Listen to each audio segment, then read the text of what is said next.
3, 2, 1. Please say your name and who you're with. I'm Scott Nelson with Public Citizen Litigation Group. Scott, tell us what happened here today. Today we had arguments in a case called Public Citizen versus Federal Election Commission.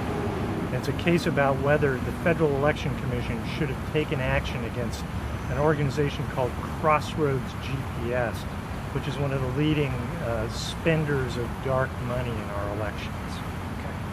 We have more than 50,000 people who follow us on Facebook and thousands of more on Twitter. Tell them why this discussion was important.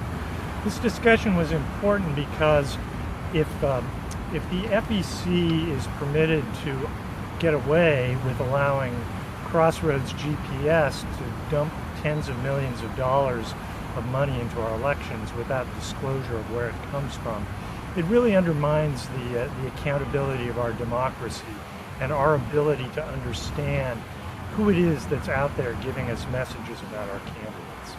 And what are the next steps in the case? Well, right now the judge in the case, this is in the federal district court, so it's the first level of the federal courts.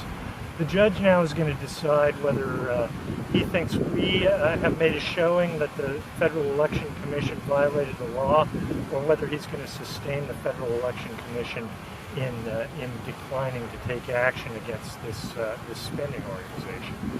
And then beyond that, one side will win, one side will lose, and the losing side will then decide whether or not to take an appeal, which is pretty likely in this case, whatever the outcome is.